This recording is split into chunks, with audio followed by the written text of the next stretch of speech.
உங்க வீட்டை பராமரிக்க பாதுகாக்க best property management. Tesla training academy Attur. NEET தேர்வை ஈஸியா வெல்லுங்க. நயினார் நாகேந்திரன் மாமா அவர்களுக்கு வாழ்த்துக்கள். சரி அப்படின்னு சொல்லிட்டு அண்ணன் போட்டார். நான் ஒரு அண்ணன் எல்லாரையும் உறவு முறை வச்சு எங்க அண்ணன் தான் பாரு, தம்பி தான் பாரு, தம்பி தான் பாரு, மாமா அம்மா அச்சான் அப்படின்னு எல்லாருக்கும் ஒரு இது இருக்கும். அது மாதிரி அவர் எனக்கு தெரிஞ்சு அந்த நேரத்தில் நடந்த நிகழ்வு, நம்ம இவர் நித்யானந்தா சாமி நித்யானந்தாட்ட ஒரு பேட்டி எடுத்து இவங்க சாட்டையில் போடுறாங்க. அது சனாதன தர்மத்தை, மனு தர்மத்தெல்லாம் தூக்கி நிறுத்தணுன்ற மாதிரி அவர் அதில் பேசுகிறார் அவர். ஸோ அப்படிப்பட்ட ஒரு விஷயங்கள் நானே கூட அதை என்னோடய பக்கத்தில் பகிர்ந்திருந்தேன். ஏன்னா அந்த பரமாத்மாவாக பார்த்த பாண்டியனவே டேய் யாரா நீ, ஹூ ஆர் யூ, நீ ஒரு தமிழன் என்ன அப்படின்ற ஒரு அடையாளத்தை சொல்லி துரத்தி விட்டாங்க. இவரை துரத்தி விட்டான்னா மட்டும் பரவாயில்ல, இந்த மக்கள் ஒரு 16 விழுக்காடு பேரை சீமான் மாற்றிட்டாரு அப்படின்னு சொல்லிட்டு இந்த பக்கம் தோல்வியே அடைந்திருந்தாலும் அது ஒரு கொண்டாடப்படக்கூடியதாக மாறும். ஆனால் திருப்பியும் அதே 8 விழுக்காடு வாங்கினா உங்களோட நிலைப்பாடே கேள்விக்குறியாகும். அரசியலில் நீங்கள் போட்ட கணக்கு தப்புன்னு ஆகும். அண்ணா, நீங்கள் கூட்டணி சேரணும். ஏன் நீங்கள் பார்த்துட்டீங்கன்னா அதிமுக கூட நீங்கள் கூட்டணி சேரணும். சேரலைன்னா இப்படி நடக்கும். இந்த புள்ளி விவரம் சேர்ந்துட்டோம்னா நாம் ஒரு துணை முதல்வர் கேட்டு கூட ஆனா எடப்பாடி அவர்கள் அதிமுக பாஜகவோட கூட்டணியில் இருக்குல்ல, அது 2வது நடந்ததுங்க. இப்ப நடந்துருச்சு. இப்ப என்ன செய்யலாம்னு கேக்குறீங்க. இப்ப கூட என்னால சொல்ல முடியும், இப்பயும் கூட்டணி வைக்கலாம். என்னடா பாஜக கூட கூட்டணி சேர்ந்ததை எப்படா அப்படின்னு சொல்லலாம். இந்த பாருங்க, ஒரு 1.5 லட்சம் பேர் துள்ள துடிக்க செத்தாலும் பரவாயில்லன்னு சொல்லிட்டு குண்டுமலை பொழிந்துகிட்டு இருக்கும் போதே மழை விட்டும் தூவானம் விடவில்லைன்னு சொன்ன ஒரு கருணாநிதியோட கட்சி திமுக. அந்த கட்சி இந்த மண்ணில் அடுத்த ஆட்சி ஆண்டாலும் பரவாயில்ல அப்படின்னு நினைக்கிறத விட, அதை விட உங்களுக்கு பெரிய கொடுமை இந்த பாஜக பண்ணிருச்சா? ஆனால் இந்த அண்ணன் நாம் தமிழர் சீமான் அண்ணன் மட்டும் இந்த பாஜக கூட ஏங்க பாஜக அண்ணன் அப்படியெல்லாம் வெறுப்பா பார்க்க மாட்டாரு. தமிழ் செல்வன் சொல்லிட்டு மும்பையில் ஒரு பாஜக எம்எல்ஏவுக்கு வாக்கு கேட்டவர் அண்ணன். சரிங்களா? ஒரு 10 ஆண்டுகளுக்கு முன்னாடி நினைக்கிறேன் தேர்தலில். அப்போ அதே மாதிரி அதிமுக இப்போ அதிமுகவுக்கும் இலை மலர்ந்தால் ஈழம் மலரும் சொல்லிட்டு பேசினவர் தான். நாம் தமிழர்லேருந்து நிறைய பேர் போயிட்டாங்க. குறிப்பாக காளியம்மாள் போயிட்டாங்க. அந்த காளியம்மாள் போனது யாருக்கு எப்படி நினைக்கிறாங்களோ, நான் பார்த்த வகையில் என்னப்பா காளியம்மாள்லாம் போயிட்டாங்களே அப்படின்னு மிகப்பெரிய ஒரு அனுதாபத்தை காளியம்மா மேலே உருவாக்கி இருக்குது. அப்போ அதனால கூட ஒரு 1/2 விழுக்காடு கம்மியாகி போயிடுமோன்னு எனக்கு பயமாக இருக்குது. எனக்கு இந்த ஊழல் கிழல் எல்லாத்தையும் தாண்டி ஒரு மாற்று மொழிக்காரன் இவ்வளோ தூரம் இந்த முன்னேறின காலத்தில் அவர்கள் ஆதிக்கம் செலுத்திக்கிட்டு அவர்களுக்கு கீழே அடிமையாக இருக்கிறது அதை விட கேவலமாக நினைக்கிறேன் நான். நேயர்களுக்கு வணக்கம். நம்மோடு நாம் தமிழர் கட்சியிலிருந்து மரியாதைக்குரிய அதியமான் அண்ணன் அவர்கள் இருக்கிறாங்க. அவரிடம் இந்த கூட்டணி குறித்து நம்ம பேச போகிறோம். குறிப்பாக நாம் தமிழருடைய கூட்டணி வியூகம் எப்படி இருக்க போகுது அப்படிங்கிறதையும் நம்ம பேச போகிறோம். வணக்கம். பாஜக அதிமுகவோட இணைஞ்சிருச்சு, அல்லது அதிமுக பாஜக இணைஞ்சிருச்சு, எப்படியோ அவங்க ரொம்ப ட்ரை பண்ணது நாம் தமிழருடைய கூட்டணியை பெறுவதற்காக தான் பாஜக ரொம்ப முயற்சி பண்ணாங்க அப்படின்னு ஒரு பேச்சு இருக்குது. இன்னமும் அந்த முயற்சி நடந்துக்கிட்டே இருக்குலாம் சில பேர் சொல்கிறாங்க. நாம் தமிழருடைய நிலைப்பாடு எப்படி இருக்குது? நாம் தமிழர் யாரு கூடயும் கூட்டணி வைக்காது, தனி. நான் எந்த கட்சி கூடயும் கூட்டணி கிடையாது, தனியாக தான் நிற்க போகிறாங்க. அதுதான் அண்ணனோட முடிவாக இருக்குது. எதுவும் அது இன்னைக்கு வரைக்கும் அவர் அப்படி தான் பேசிகிட்டு இருக்காரு. அதுதான் இறுதி முடிவாகவும் இருக்குது. இப்போ சாட்டையெல்லாம் பேசும்பொழுது நயினார் நாகேந்திரன் மாதிரி ஒரு பாஜகவில் ஒரு தலைவர் வந்து அவர் இந்துத்துவவாதிலாம் ஒன்றும் கிடையாது, அவரை நம்ம அண்ணன் தான் அப்படிங்கிற மாதிரிலாம் பேசுகிறாரு, அவருடைய வலைதளத்தில் பேசுகிறாரு. அப்படிங்கும்போது சீமான் அவர்கள் கூட அந்த வலைதளத்தை வந்து நீங்கள் நாம் தமிழருடைய ஒரு கொள்கை பரப்பு வலைதளமாக எடுத்துக்க வேண்டாம், அது அவருடைய கருத்துன்றதெல்லாம் சொல்லிட்டாரு சாட்டையை. ஆனால் இப்போ பாஜகவினரை வந்து ஒரு இணக்க போக்கோட கையாளுற தன்மை நாம் தமிழர்கிட்ட இருக்கா? அதெல்லாம் கிடையாது. அதாவது பாஜகவோட இணக்கப்போக்க, அதாவது நீங்கள் எப்படி பார்க்கணுன்னா, நயினார் நாகேந்திரன் மாமா அவர்களுக்கு வாழ்த்துக்கள் சரி அப்படின்னு சொல்லிட்டு அண்ணன் போட்டார். நான் ஒரு அண்ணன் எல்லாரையும் உறவு முறை வச்சு, எங்க அண்ணன் தான் பாரு, தம்பி தான் பாரு, தம்பி தான் பாரு, மாமா அம்மா அச்சான் அப்படின்னு எல்லாருக்கும் ஒரு இது இருக்கும். அது மாதிரி வந்து அந்த கட்சி கொள்கைகள் எல்லாமே இருந்தால் கூட அந்த உறவு முறைகள் வந்து அது மாறாது. சரியா? அதுபோல் அவர் அதையும் இந்த அரசியலையும் அப்படியே ரெண்டு துண்டாக தனித்தனியாக தான் பார்க்கணும். இதையும் ஒன்று சேர்த்து வச்சு பார்க்கவே முடியாது. அப்புறமா வந்து அவர் நயினார் நாகேந்திரன் வந்து ஒரு மத சார்புள்ள ஆள் கிடையாது அப்படிலாம் வந்து சாட்டை துறைமுகம் சொல்லிட்டாருன்றதுக்காகலாம் கிடையாது. அவர் வந்து எனக்கு தெரிஞ்சு வந்து அந்த நேரத்தில் நடந்த நிகழ்வு, நம்ம இவர் நித்யானந்தா சாமி நித்யானந்தாட்ட ஒரு பேட்டி எடுத்து இவங்க சாட்டையில் போடுறாங்க. அது வந்து சனாதன தர்மத்தை, மனு தர்மத்தெல்லாம் தூக்கி நிறுத்தணுன்ற மாதிரி அவர் அதில் பேசுகிறார் அவர். ஸோ அப்படிப்பட்ட ஒரு விஷயங்கள் நானே கூட அதை என்னோடய பக்கத்தில் வந்து பகிர்ந்திருந்தேன். ஏன்னா ஒரு 100 விஷயம் இருக்குது அதில்.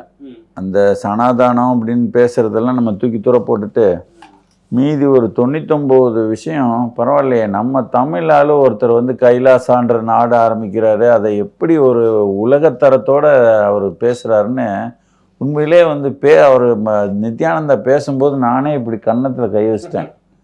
சரி, இது போய் என் மனைவிட்ட போட்டு காமிச்சா அவள் கன்னத்தில் கை வைக்கிறான். என்னடா அதுன்ற மாதிரி. அவ்வளோ ஒரு அறிவாளியாக வந்து ஒரு நாடுன்னா அது எத்தனை நாட்டுக்கு ஐக்கிய நாடு சபையெல்லாம் அங்கீகாரம் கொடுக்காது, 8 திசையில் இருக்கிற நாடு தான் அங்கீகாரம் கொடுக்கணும். என்ன அடுத்து வந்து ஏதாவது வந்து ஆயுதங்கள்லாம் வாங்கணும் அப்படின்னா தான் நம்ம வந்து சில தேவையெல்லாம் இருக்கும். நாங்கள் கடனும் வாங்க போகிறதில்ல, ஆயுதமும் வாங்க போகிறதில்ல எங்கள் நாட்டில் அப்படின்னு பல விஷயங்களை வந்து அவர் பேசிக்கிட்டு இருக்கிறாரு. அப்போ நாம் வந்து அந்த இடத்துல வந்து இந்த ஒரு காணொலியை வந்து என்ன அது வந்து எல்லாருமே கேட்டு தெரிஞ்சக்கூடக்கூடிய காணொலி. அதில் ஒரு சில விஷயம் மட்டும் வந்து சரியில்லைன்னா அதை மட்டும் நம்ம ஒதுக்கி விட்டுற வேண்டிதான். அப்படி தான் அதை எடுத்துக்கிடணும். சரிங்களா? அப்போ வந்து இதனால் வந்து ஒரு எதிர்ப்பு வந்துருமோன்ற அடிப்படையில் வந்து இதுக்கும் எங்களுக்கும் சம்மந்தம் இல்லை அப்படின்னு அண்ணன் சொல்லியிருக்கிறாரு. அது வந்து ஒரு இப்போ நானே ஒரு தொழில் நிறுவனம் வச்சு நடத்திக்கிட்டு இருக்கேன். நடத்திக்கிட்டு இருக்கும்போது வந்து அது எப்படி வந்து கட்சியோட தொடர்புள்ளதாக இருக்கும்? சாட்டையும் சொல்லிட்டாரு, இதுக்கும் இதில் நான் என்ன வேணாலும் நடத்துவேன், என்ன யாரை வேணாலும் கூட்டு பேட்டி எடுப்பேன், இது கட்சியோட தொடர்பு உள்ளது கிடையாது, இது தனிப்பட்ட முறையில் நான் ஆரம்பித்தது, அது வந்து இப்படி போய்கிட்டு இருக்கு. சரிங்களா? இப்போ இந்த தொழிலை நடத்துகிற நான் எனக்குன்னு ஒரு கட்சி சார்ந்த ஒரு நிலைப்பாடு இருக்குது, அது தமிழ் தேசியம். அந்த தமிழ் தேசியத்தில் நான் யாரை தலைவராக கொண்டுட்டு செயல்படணுன்றது வந்து அண்ணன் சீமான அவர் வந்து அந்த இடத்துல வந்து சாட்டை துரைமுருகன் சொல்கிறது வந்து சரியான விஷயந்தான். நான் இங்கே வந்து கட்சிக்கே நான் செலவு பண்ணுறேன் அப்படின்னா கூட இங்கே வருமானம் வந்தால் தான் நான் செலவு பண்ணுவேன். அந்த வருமானத்தை வர வைக்கிறதுக்கு நான் பல உக்திகளை கையாளுறேன். அதுக்கும் கட்சிக்கும் சம்மந்தம் கிடையாது. இது வந்து ஒரு சரியான பார்வை தான். அது வந்து அண்ணன் வந்து கட்சிக்கும் அதுக்கும் சம்மந்தம் இல்லைன்னு சொன்னதும் சரி, கட்சிக்கும் இதுக்கும் சம்மந்தம் இல்லை அப்படின்னு அவர் சொன்னதும் சரி அப்படின்ற மாதிரி தான் நான் பார்க்குறேன். ஓகே, இப்போ சீமான் அவர்கள் என்ன பண்ணாலும் இப்போ நம்ம தனித்து நிற்பது அப்படிங்கிறது தேர்தல் வியூக ரீதியாக வெல்லுமா? எல்லா கட்சிகளுமே அவங்கவுங்க செட்டப்பை வந்து ரொம்ப ஸ்ட்ராங்காக பண்ணிக்கிறாங்க, சீமான் அவர்கள் தனித்து நிற்கிறது அப்படிங்கிறது ஸ்ட்ராட்டஜியாக உதவாது அப்படிங்கிறாங்களே. யார் சொல்கிறா? எல்லாருமே சொல்கிறாங்க, இந்த ஸ்ட்ராட்டஜியை பேசுகிறவங்கெல்லாம் சொல்கிறாங்க. என்னோட கருத்தை கூட நான் முகநூலில் போட்டிருக்கேன். நான் அது வந்து அண்ணனுக்கே ஏற்புடைய கருத்தாக இருக்காது. இருந்தாலும் வந்து இப்போ நான் ஒரு கட்சியில் நான் இருக்கேன் அப்படின்னா, நாளைக்கு வந்து ஒரு ஏதோ ஒன்று நடந்துடுது, கட்சி வந்து ஒரு நினச்ச மாதிரி அண்ணன் நினச்ச மாதிரியே ஏதோ ஒன்று நடக்கலை.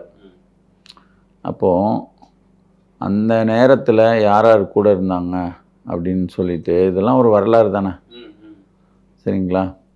அப்போ வந்து இந்த அதியமான்ற ஒருத்தன் கூட இருந்தான், அவன்லாம் இருக்கும்போது தான் இப்படிலாம் நடந்துருச்சுன்னு சொல்லிட்டு நாளைக்கு ஒரு பேர் வந்துடக்கூடாது. அந்த அடிப்படையிலலாம் யோசித்து நான் என்னோடய கருத்தை வந்து அண்ணனுக்கு நான் வந்து உள்பெட்டியில் எழுதியிருக்கிறேன். அந்த எழுதுனதை அவர் ஏற்பாரா ஏற்க மாட்டாரான்றது தெரியாது. ஆனால் வந்து ஒரு ஒரு சரியான நேரத்தில் சரியான விஷயத்த, சிலருக்கு பிடிக்கலைன்னா கூட, ஒரு மருந்து கசப்பானா இருந்தால் கூட அது மருந்து தான், அது வந்து குணப்படுத்த தான், சரிங்களா? அந்த அடிப்படையில் வந்துட்டு நான் வந்து எழுதிட்டேன், அவருக்கு உள்பெட்டியில் எழுதிட்டேன், வெளியிலையும் நான் போட்டேன். அதனால் வந்து அந்த செய்தி என்னென்னா, அந்த கசப்பான மருந்து என்ன அப்படின்னு கேட்டிங்கன்னா, என்னோட இந்த அதியமானோட ஆய்வுப்படி நாம் தமிழர் 8.2 விழுக்காடு வாக்குகள் வாங்கியிருக்குது போன தேர்தலில், படிப்படியாக முன்னேறி வந்திருக்கு. அதில் வந்து 2 விழுக்காடு வாக்குகள் வந்து 2லேருந்து 3 விழுக்காடு வாக்குகள் விஜயோட வாக்குகள். ஏன்னா விஜய் வந்து கொஞ்சம் ஆதரவாக வந்து செயல்பட்டார் தேர்தல் நேரத்துல எல்லாம். அந்த விஜய் ரசிகர்கள் எல்லாமே வந்து நம்ம யாருக்கு ஓட்டு போடணுங்கும்போது நம்ம நாம் தமிழருக்கு போடலான்ற ஒரு மனநிலையில் இருந்தார்கள். இப்போ அந்த விஜய் தனி கட்சி ஆரம்பிச்சிட்டாரு. அப்போ அதனால் வந்து 3 விழுக்காடுன்னு சொல்கிறாங்க, நான் ஒரு 2 எடுத்துக்கிட்டேன். அதில் வந்து ஒரு 2 போயிடுது, சரிங்களா? அப்புறமா வந்து இப்போது இப்போ வந்து நம்ம வந்து ஒரு மிகப்பெரிய அளவில் ஒரு 2021 தேர்தல் அப்போ திமுக என்பது தெலுங்கர் முன்னேற்ற கழகம், ஸ்டாலின் காரு வர வேண்டாம், விஜயநகர ஆட்சி தர வேண்டாம் அப்படின்னு ஒரு பதாகையை அடித்து வச்சு நான் ஒரு பேட்டி கொடுத்தேன். அப்போ நாம் தமிழர் முன்னேற்ற கழகத்தில் இருக்கும்போது, அப்போது அது சொன்னபடியே வந்துட்டு அவர் ஒரு முழுமையான ஒரு தெலுங்கு ஆதிக்க அரசியல் கட்சி தான்ன்றது நிறுவிட்டார். 8 தெலுங்கு அமைச்சர்கள், இப்போ 30 அமைச்சர்களுக்கான நேர்முக உதவியாளர்களாக இருப்பவர்களே வந்து தெலுங்கு சின்ன மேளம் சாதியை சார்ந்தவர்கள் சாட்டை துரைமுருகனே ஒரு மேடையிலே சொல்லிட்டார். அப்போது இதெல்லாம் வச்சு பார்க்கும்போது ஒரு கண்ணெதிரில் அந்த பாண்டியன்றவர் வந்து ஒரிசாவில் ஒரு தமிழ் ஆதிக்க அரசியலை அங்கே நிறுவலை. அது அந்த இடத்துக்கே அவர் போகல. என்ன, அவர் வந்து ஒரு பிறப்பால் தமிழர்ன்றது மட்டும்தான் அந்த மக்களுக்கு தெரியும். ஆனால் இவர் வந்து நம்ம இந்த இனத்தவே, இந்த ஒரிசா மக்களவே காப்பாற்ற வந்த ஒரு பரமாத்மாவாக அவரை பார்த்தாங்க.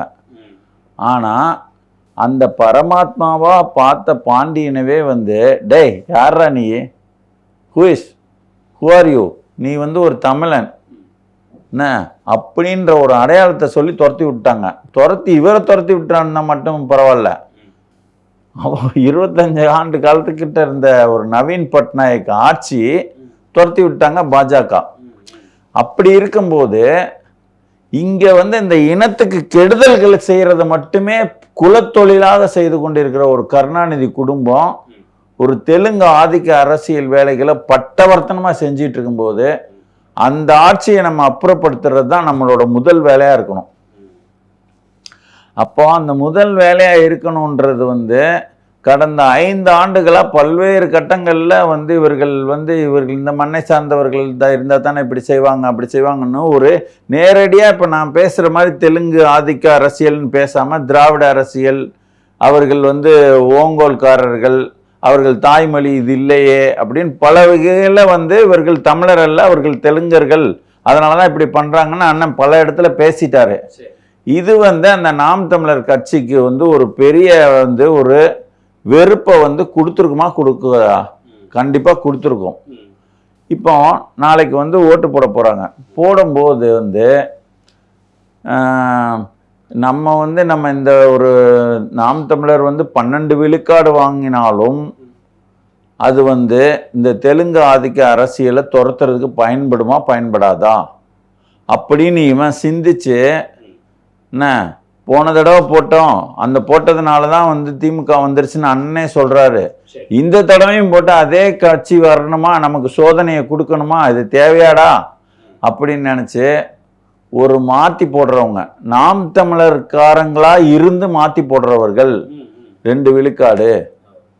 அப்போ வந்து என்னாச்சு, 4 விழுக்காடு போயிடுச்சு. போகும்போது மீதி இருக்கிறது 4.2. இந்த 4.2 தான் வந்துட்டு உங்களுக்கு இருக்கும். இந்த 4.2லேருந்து அப்போ அதில் அந்த வளர்ச்சி இருக்கு இல்லையா, அந்த வளர்ச்சியை வச்சு ஒரு 2 விழுக்காடு, இது 4.2 திருப்பியும் 6 மாறுது. சரிங்களா? திருப்பியும் வந்துட்டு இந்த சாதிவாரி கணக்கெடுப்புக்காக வந்து இருக்கிற சாதியினர், அப்புறம் வந்து அந்த மீனவர் பிரச்சனைக்காக இன்னும் விடுபட்ட சாதியினர் அதோட தலைமைகள்லாம் கூட்டு போய் நிற்க வச்சதுனாலையும் அவர்களை திருப்பியும் கூடவே வந்து கூப்பிட்டுட்டு அவர்களை சேர்த்து செயல்படுவதன் மூலமாக 2 விழுக்காடு. அப்போ திருப்பியும் என்ன கிடைக்கும்னா 8.2 விழுக்காடு தான் கிடைக்கும். ஏதோ ஒரு காரணத்தினால கூடி போச்சுன்னா கூட 10 தாண்டாது. இந்த 10 மட்டும் வாங்கிக்கிட்டு ஒரு எம்எல்ஏ ஆக முடியுமா? ஒரு சட்டமன்ற உறுப்பினர் கூட ஆக முடியாது. அப்படின்னா இப்போ 8.2 16 மாறிடுச்சுன்னா இவரான அண்ணனோட கணக்கு வந்து பலித்து விட்டது அப்படின்னு சொல்லிட்டு ஒரு பரவாயில்ல, தனியாக நின்னது நல்லது தான். ஒரு ஓட்டுக்கு பணம் கொடுக்காம எந்த ஒரு இதுவுமே செய்யாமல் இந்த மக்கள் வந்து ஒரு 16 விழுக்காடு பேரை சீமான் மாற்றிட்டாரு அப்படின்னு சொல்லிட்டு இந்த பக்கம் தோல்வியே அடைந்திருந்தாலும் அது ஒரு கொண்டாடப்படக்கூடியதாக மாறும். ஆனால் திருப்பியும் வந்து அதே 8 விழுக்காடு வாங்கினா உங்களோட நிலைப்பாடே கேள்விக்குறியாகும். அரசியலில் நீங்கள் வந்து போட்ட கணக்கு தப்புன்னு ஆகும் அண்ணா. இதுதான் சொல்றீங்க அப்படின்னு நான் வந்து சொல்லி எழுதிட்டேன். சரிங்களா? எழுதிட்டு எனக்கு தெரிஞ்சு வந்து இன்னொன்னும் நடக்கும். இந்த திமுக எதிர்ப்பு தான் எங்களோட முதல் எதிர்ப்புங்கும் போது திமுக ஒரு தெலுங்கு ஆதிக்க அரசியல் கட்சின்னு தெரிஞ்ச அந்த கட்சியில் இருக்கவங்களே வந்து விஜய்க்கு போட்டாலும் அது வந்து ஜெயிக்க போறது கிடையாது, இந்த தெலுங்கு அரசியல் ஆதிக்கத்தை துரத்தி விடுவோம் அப்படின்னு அவங்கள்ல இருந்தே ஒரு 2 விழுக்காடு வந்து அதிமுகவுக்கு போடுறதுக்கு வாய்ப்பு இருக்கு. இவர்கள்லாம் வந்து அங்க போட வேண்டாம்னு நினைக்கிறவங்க எல்லாம் யாருக்கு போடுவாங்கன்னா அதிமுகவுக்கு போடுவாங்க. சரிங்களா? இதை விட நான் வந்து ஒரு சிறப்பானது வந்து இந்த அதிமுக இது கூட்டணி வர்றதுக்கு முன்னாடி நான் எழுதுனது இதுதான். அந்த காலம் ரொம்ப முக்கியம். இவங்க 2 பேரும் சேருவாங்களா சேர மாட்டாங்களான்னு சத்தியமா எனக்கு தெரியாது. அதுக்கு முன்னாடியே நான் எழுதுனது, நீங்க வந்து கூட்டணி சேரணும். ஏன் நீங்க வந்து பார்த்துட்டீங்கன்னா அதிமுக கூட நீங்க கூட்டணி சேரணும்.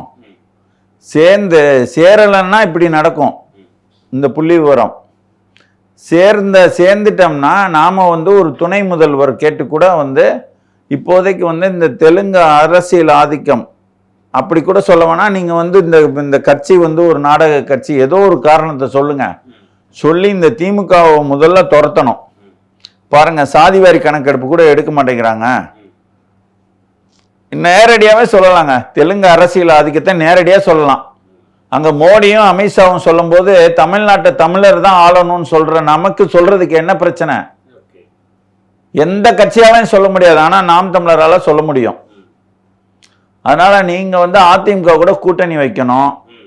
கூட்டணி வச்சு நீங்க அப்படி வைக்கும்போது என்ன நடக்கும் அப்படின்னு கேட்டீங்கன்னா, இந்த கூட்டணி இந்த ஒரு கல்ல 2 மாங்காய் மாதிரி, ஆரிய பாஜகவும் வேண்டாம், திமுகவும் வேண்டாம்.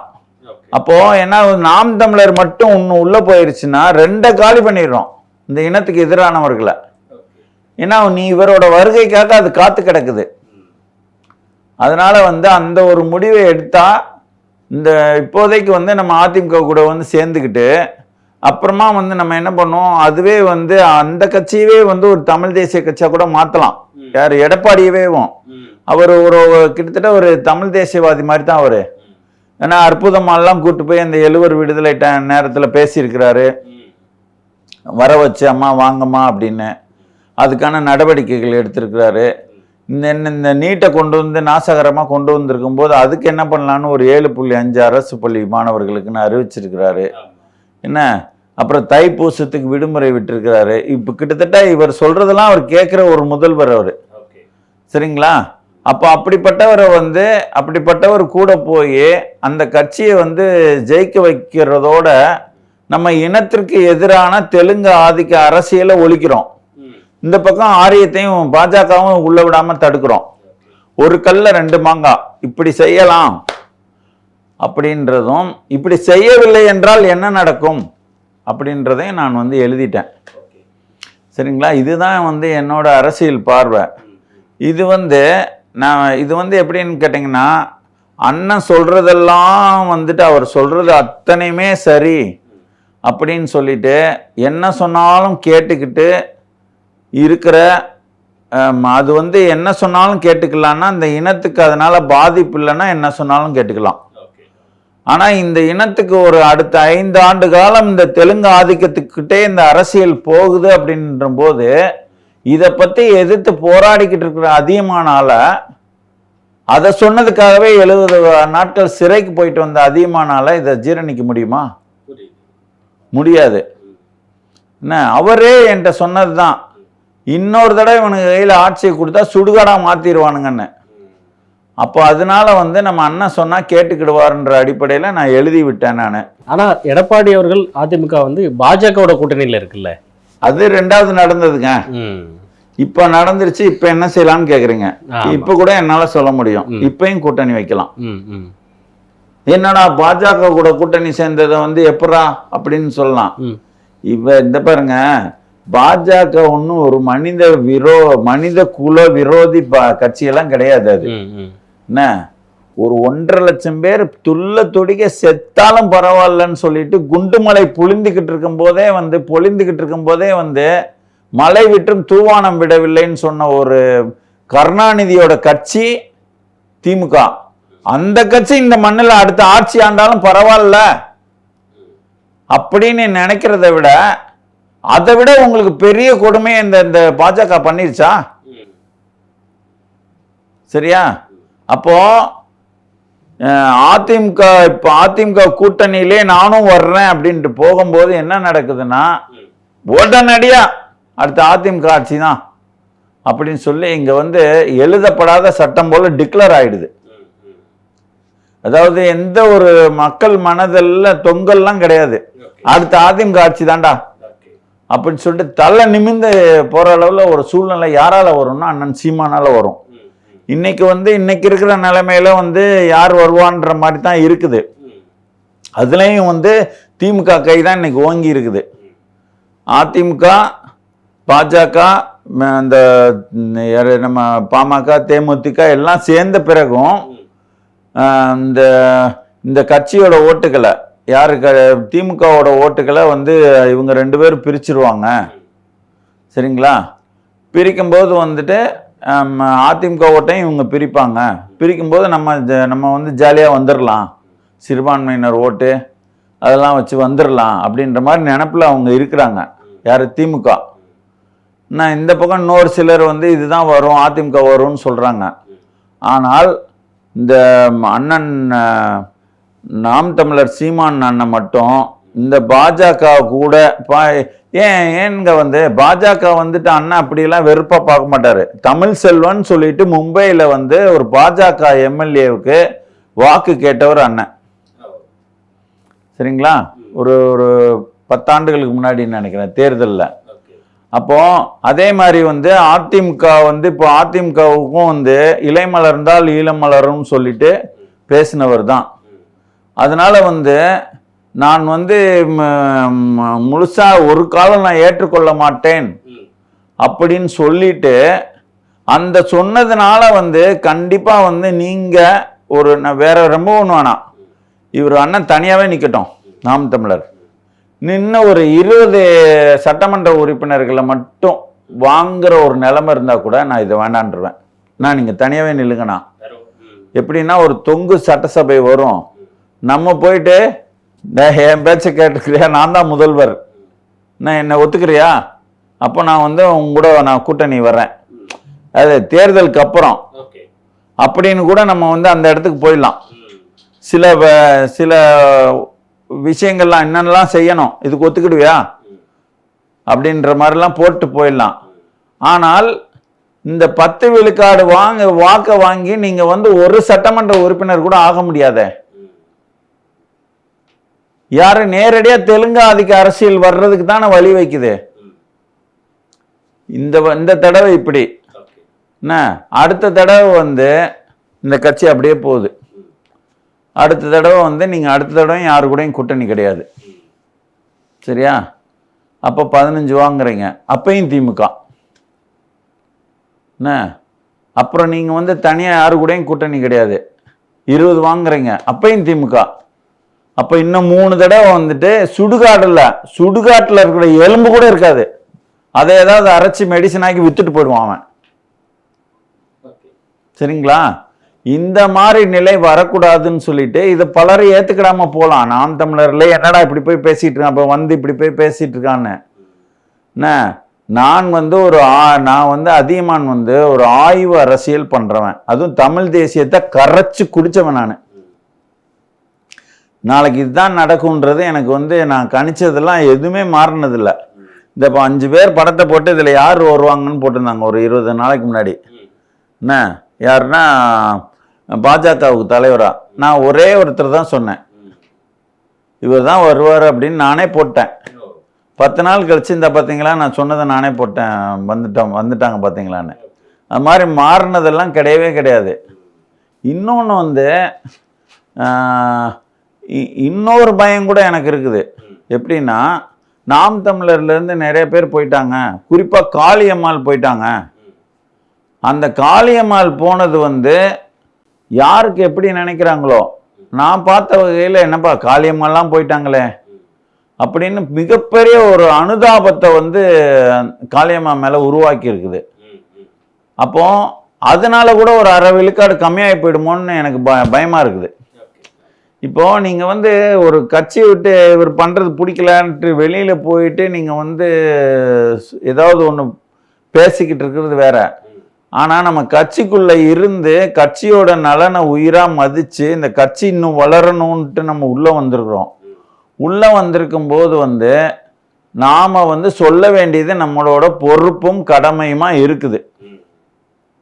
அப்படின்ற அடிப்படையில நான் வந்து சொல்லி வச்சிருக்கேன். நான் இது எப்போ ஒருவேளை வந்து இப்போ அண்ணன் வந்து இதை பரிசீலனை பண்ணலாம், இன்னும் காலம் இருக்குது, 1 வருஷம் இருக்குது. என்னடா அந்த அதியமான் இப்படி சொல்லிட்டானே, இன்னும் ஒரு 4 பேர் அப்படி சொல்றாங்க, சொல்லும்போது வந்து சரி பரவாயில்ல, நம்ம அதிமுக கூட நம்ம கூட்டணி வைக்கலான்னு முடிவு எடுத்து எனக்கு துணை முதல்வர் பதவி கொடுங்க, இத்தனை சட்டமன்ற உறுப்பினருக்கு கொடுங்கன்னா என்ன, ஒரு 40 கேட்டு வாங்கினா கூட 40 பேரில் 30 பேர் சட்டமன்ற உறுப்பினர் ஆயிடுவாங்களே, துணை முதல்வர் ஆயிடலாம்.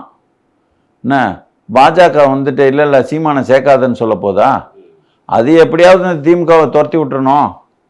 என்ன துரத்தி விட்டுட்டு நாளைக்கு நடக்கிற தேர்தல்களில் வந்து இவங்களோட கூட்டணி நமக்கு ஆதரவு அளிக்கிற கூட்டணி நாளைக்கு 2029 தேர்தல்லையும் நாடாளுமன்றத்தில் நமக்கு ஆதரவு அளிக்கிற கூட்டணி அங்கே இருக்கணுன்றது தான் அவங்களோட முதன்மையானது.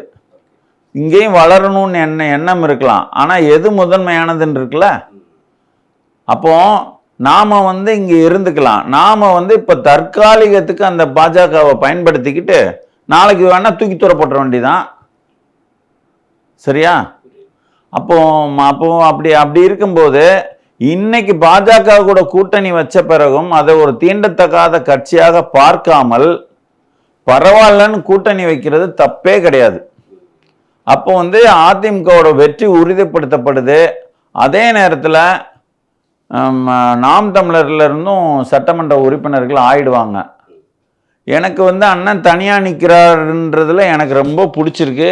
ஏன்னா சிலதெல்லாம் வந்து எந்த விதமான ஒரு அணுகி போகிறது என்ன, இது ரெண்டுமே ஊழல் கட்சி, இவர் சொல்கிறது எல்லாமே 100க்கு 100 நான் வந்து மாறுபட மாட்டேன். எனக்கு இந்த ஊழல் கீழல் எல்லாத்தையும் தாண்டி ஒரு மாற்று மொழிக்காரன் வந்து இவ்வளோ தூரம் இந்த முன்னேறின காலத்தில் அவர்கள் ஆதிக்கம் செலுத்திக்கிட்டு அவர்களுக்கு கீழே வந்து அடிமையாக இருக்கிறத அதை விட கேவலமாக நினைக்கிறேன் நான்.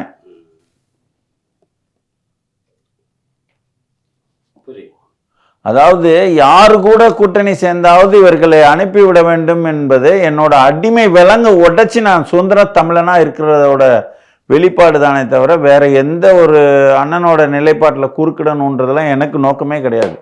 கருத்துக்களுக்கு நன்றி. நன்றி.